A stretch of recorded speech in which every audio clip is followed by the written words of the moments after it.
kakhale ngena sikomwe ndabwera nako lero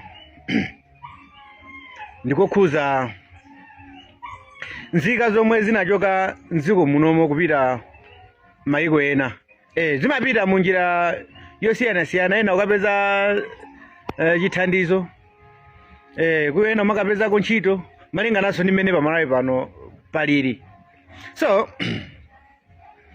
boma linakhazikitsa njira yonena kuti nzika zimene zitha kumakapanga mapassport through maembasi.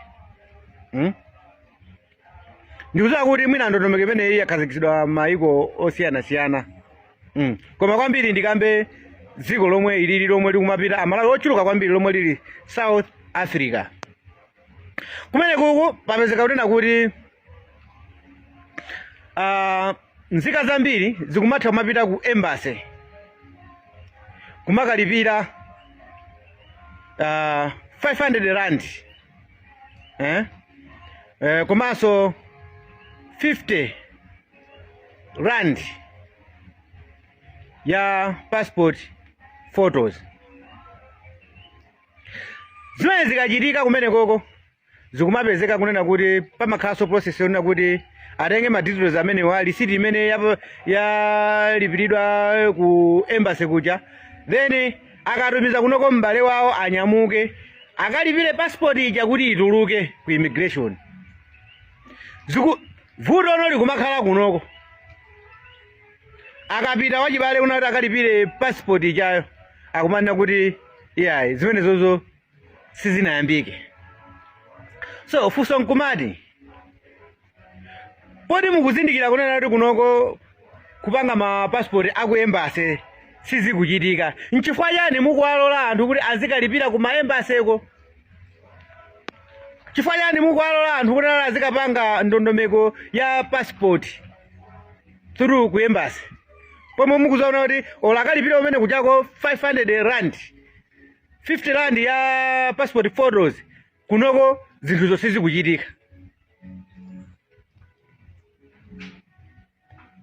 A minister amukitu komanso achisale nzika za dziko lino zikuzunzika maiko aeni. Panakhazikitsidwa ndondomeko yomwe ili yabwino kwambiri kuna kuti munthu azipanga passport yake through embassy, zomwe zili zinthu zothandiza kwambiri. Munathandiza anthu amene ndithu ali maiko ena potengera kunena kuti umoyo unena kuti munthu akhale ndithu passport yake pamene yangotha akanyamuke kuchokera ulo kaya ku South Africa kaya komwe kuliyeko abwere kunoko azapangise passport malinganaso ndi mmene zimatengera nthawi kuti passport ituluke kwathu kuno. Ndiyoti munthu uchayo ngakhale kuja kuti azibwerera ntchito sakayipezanso. Ndiye mutaona zimenezo munapanga njira yonati munthu azikalipira chani kodi passport azikapanga process ya passport through ku embassy. Koma njira ijayo tu panopa ikukhala chipinjo kwa amalawi amene ali maiko ena.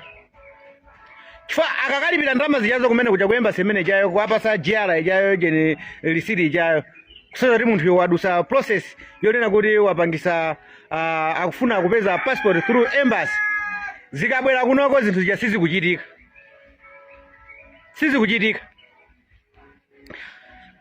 Azibale anthu amene ali ku South Africa akungoguba perete kuyenda tsiku ndi tsiku kumfuna kuti akalipire passport ya m'bale wawo amene anakapanga process kuzera ku embassy yomwe komwe kuli yeko, koma kuti ilipiridwe kunoko sizikutani kodi sizikutheka. Ngati mukuziwa kuti njira imene iyi ndi yokuti sikutheka, bwerani poyera awuzeni amalawi amene ali maiko ena azibwera azapangise passport kuti kokoti kunoko ngakhale kupangisanso passport kunoko ni mavuto kwambiri, kusiyana ndi kuwayika chiyembekezo yokuti sichikutani kodi sichikupindula sichikupereka chipaso china chilichonse. Zosalira munthu akapereka ndalama yake 500 rand kumene kuchako 50 rand ya passport photo koma opanda china chilichonse chochitika. Mukaphwanyira chani kodi? maufulu awo anthu amenewo. Takonzani njira iyi ndi yabwino kwambiri, ni njira yothandiza kwambiri. Monga ndanena kale kunena kuti munthu amakhala ali kusafika uja pa mavuto. Banja laje lili ku Malawi kunoko, tindrama upeza umene chako akumatumiza kuti kokoti, akumatumiza kunoko kuti athandizire banja lake kapena alo amange nyumba. So njira imene chako kumaitenga ngati kuti njira yachani kodi ya simple yothandiza kuti atha kupanga ka passport kacha kwina kwakugwira ntchito ku maiko amenewo, koma sizikutheka. Bwana Chisale, ndinu munthu amene muli very active, munakagwedeza ku immigration kuchako pakana zinaoneka kusintha. Mavuto alipo ndithu koma ka progress kanaoneka. Taunikirani njira iyi iyambe kugwira ntchito. Amalawi ambiri amene ali maiko ena akudikira njira iyi kuti iwo athandize. Tikuziwa vuto lomwe lili kunoko ku Malawi kunoko kuti passport ituluke ndi ntchito kwambiri. Ndiye munthu wangolembedwa kantchito ku South Africa kuchako ndiye akachoka umene kuchako abwere kunoko kuti azapangise passport. Sakayipeza ntchito. Ntchito yotamandika yomwe iniyo munayiyamba kunena kuti anthu azipeza mapassport through embassy. Tapangani ntchito imene ikhale active izigwira ntchito. Mukupemphani bwana minister. This is Cliff Chijama. Tipafuna ndithu tiunikirene nkhani ngati imeneyi kuti yayi tiyaganizire anthu amene anachoka mdziko muno pita maiko ena amene lina apasa chiyembekezo kuti azipeza passport kudzera m'maembasi. Njira zimene ziyambe kugwira ntchito. Thank you, Cliff Chijama.